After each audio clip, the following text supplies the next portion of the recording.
we got to talk about the trauma ward right now, right this second, because Jordan is dead ass in there fighting for her life, and it's a whole mess. Lucas and the rest of the scrubs are in full panic mode doing emergency surgery on her.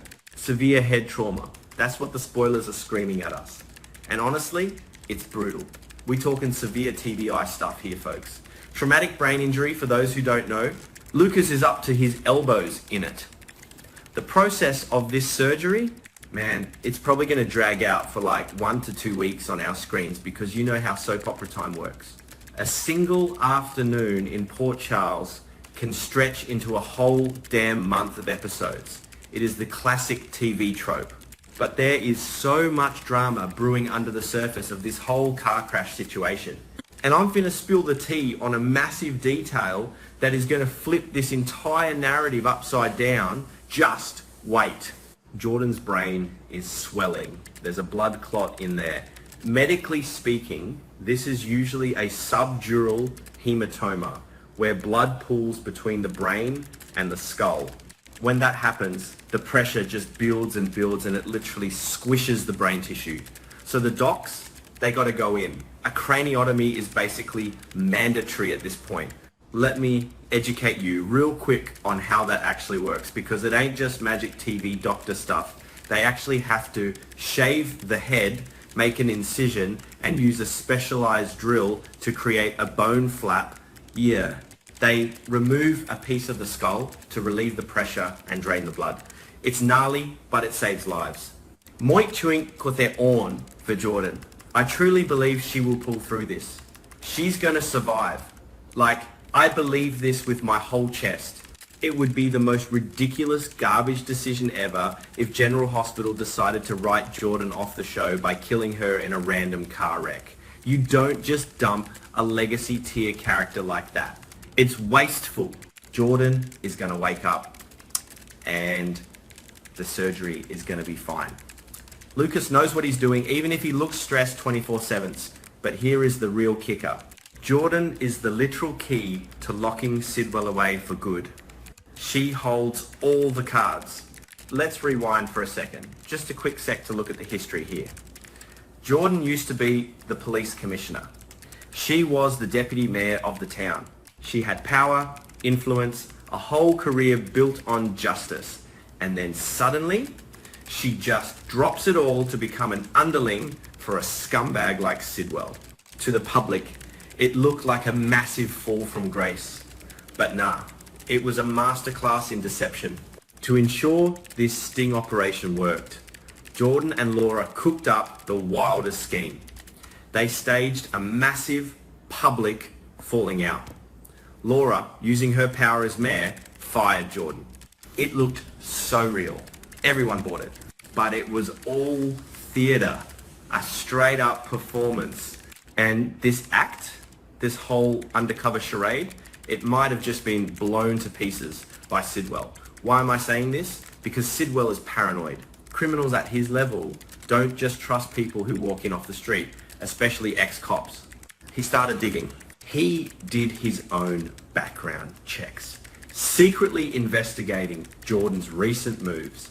And there is a massive possibility that he figured out she was a rat, a mole, a double agent playing him for a fool.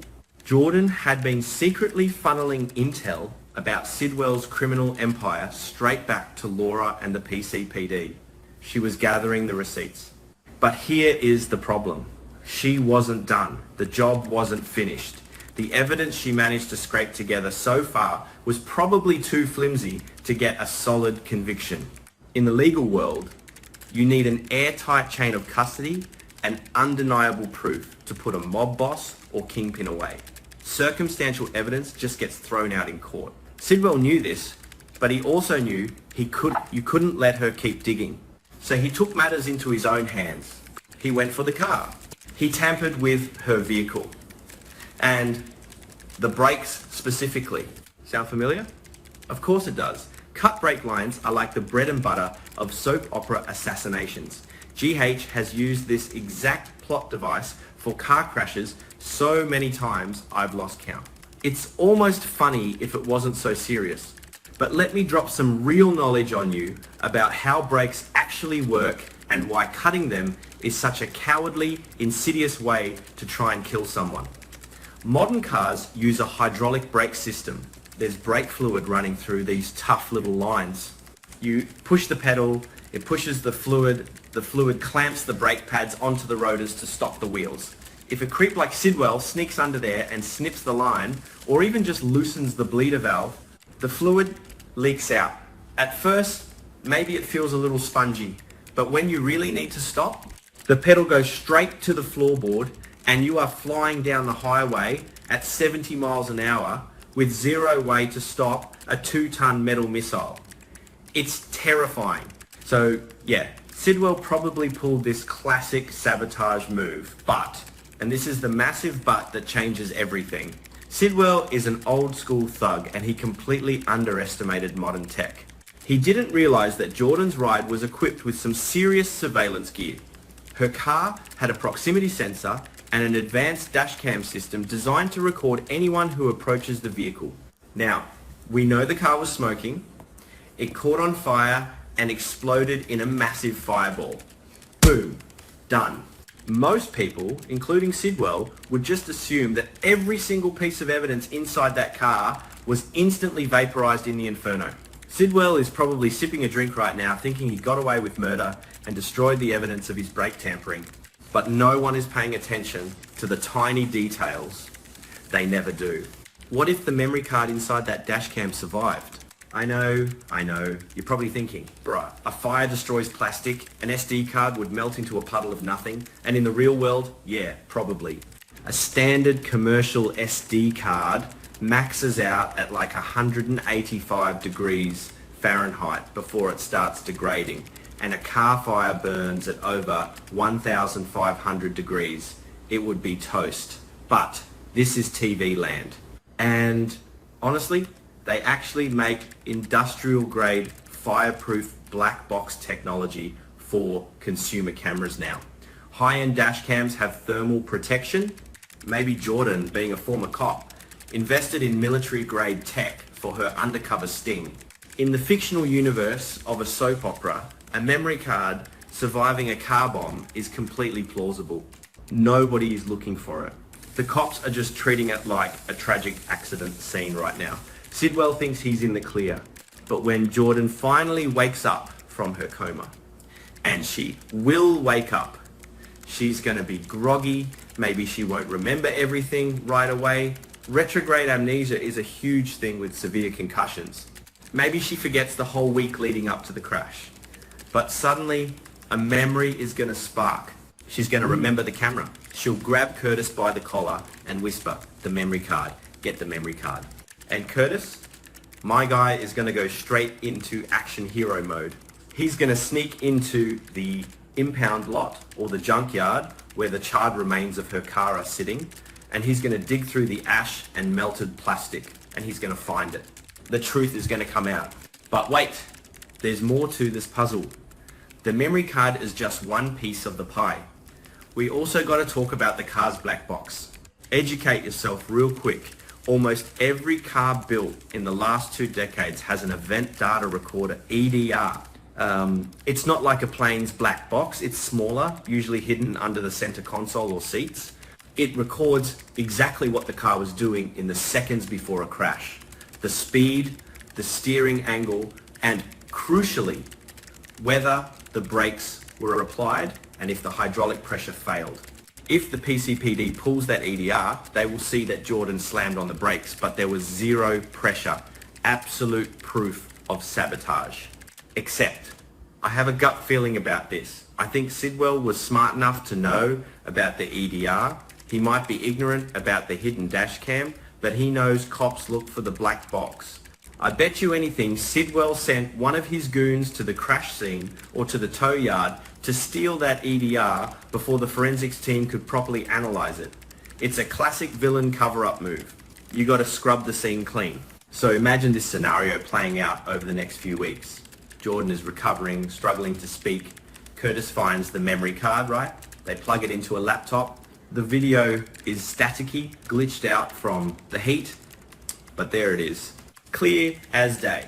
Footage of Sidwell, or one of his known associates, creeping around Jordan's wheel well in a dark parking garage holding a pair of wire cutters. But maybe a lawyer could argue the video is circumstantial. He was just looking at her tyres, they'd say.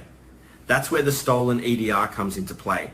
The cops raid Sidwell's warehouse or his office looking for him. And what do they find sitting on his desk? The stolen black box from Jordan's wrecked car. Checkmate. When Sidwell gets cuffed, and he will get cuffed, the combination of the recovered memory card footage and the fact that he was in possession of stolen evidence from a crime scene, there is no wiggle room for him. He won't be able to deny the evil stuff he pulled. His high-priced lawyers won't be able to spin a tale of innocence. He's going down. It just blows my mind how these writers set this stuff up. Like, sometimes you think the writing is lazy, using the cut breaks trope again, but if they actually lean into the technological aspect of it, the dash cams, the data recorders, the cat and mouse game of hiding evidence, it elevates the whole storyline from a basic 1990s soap plot into a modern cyber thriller type vibe. And honestly, Jordan deserves this win. She has been dragged through the mud, lost her prestigious jobs, pretended to be a villain, alienated her friends, all for the sake of the greater good. Laura knew the risks too. This whole fake firing setup was dangerous from jump. You don't play games with a dude like Sidwell without expecting some retaliation. But they probably didn't think he would go straight to murder. I'm just sitting here thinking about the hospital scenes that are coming up. The pacing is going to be so slow. We're going to get endless scenes of people crying in the waiting room, drinking crappy vending machine coffee. Portia is probably going to be giving medical updates every 10 minutes with that serious look on her face. Lucas is going to be sweating bullets, checking monitors. It's going to be a drag, honestly. But the payoff is going to be massive. Sidwell thinks he won. He thinks the explosion erased his sins. But technology is the ultimate witness. It doesn't blink. It doesn't sleep. And even when it's crispy and burnt, sometimes it holds on to the truth just long enough for someone like Curtis to plug it into a USB drive. So keep your eyes peeled. Watch how they handle the wreckage. If nobody mentions the dash cam in the first few days after the crash, you know they are saving it for the big reveal. That's how soap storytelling works. They hide the ace up their sleeve until the villain is literally bragging about his victory, and then boom, the hammer drops. Jordan is going to pull through. She's a fighter. And Sidwell's hubris, his inability to understand that a modern car is basically a rolling computer, that is going to be his ultimate downfall. I can't wait to see the look on his face when they play that corrupted video file in the courtroom. Dead ass. It's going to be cinema. And just remember, I called it here first when they start talking about missing car parts and hidden cameras. This ain't just a crash.